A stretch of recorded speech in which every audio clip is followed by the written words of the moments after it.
shared a lot of stuff that's very personal, very emotional, very in-depth, and I'd like to ask you, just for an additional permission for something, I'm going to share with you some very specific techniques that, as you say, will enable you to make different choices, feel differently, and to be more at peace on an ongoing basis whenever you choose. In order to do that, I'm going to be using certain words with you and certain structures around sentences that may sound a little bit strange. Okay. Now, you'll know exactly where you are, you're completely safe, and we're doing this in real time. Okay. However, sometimes I may say something that might sound a little bit odd. Right. Is that okay? Of course that's all right. Yeah. Thank you.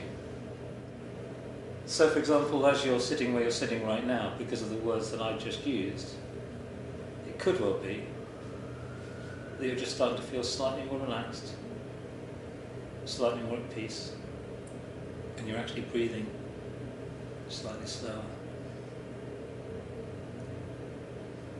Now, it may well be that you're you used the phrase earlier, going with the flow, or perhaps you're just letting whatever happens happen.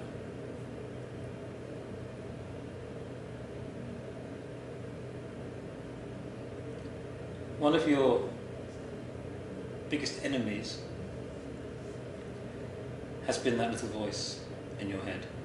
Now, most people, I say, do you have a little voice in your head?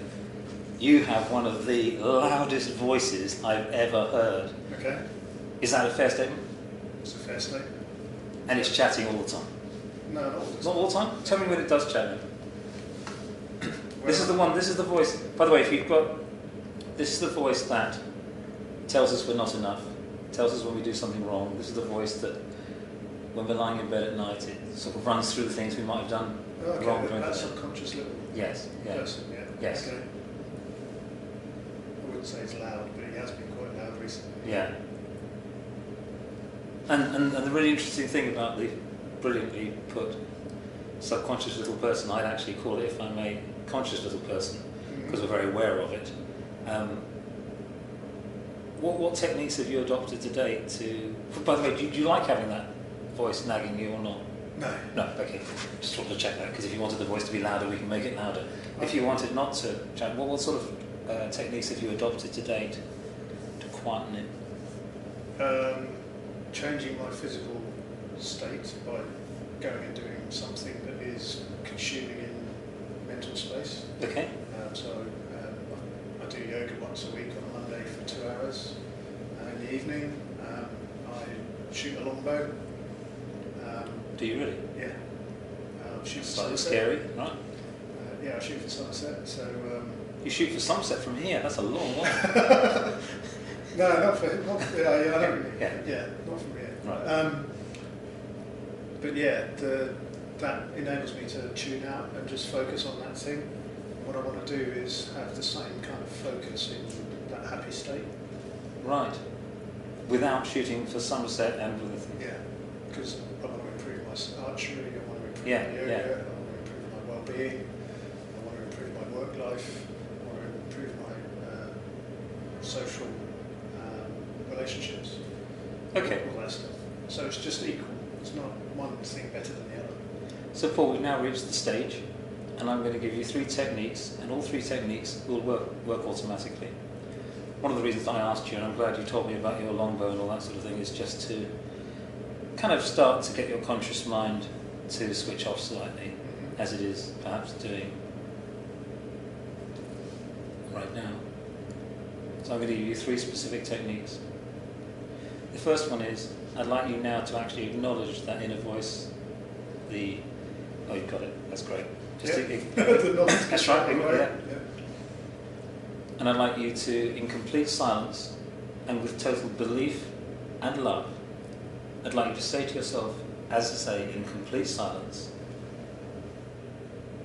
thank you. And it will go quiet. And it is going quiet.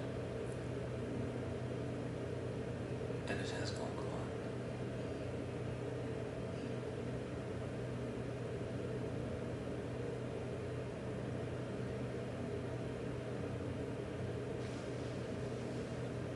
weird is that?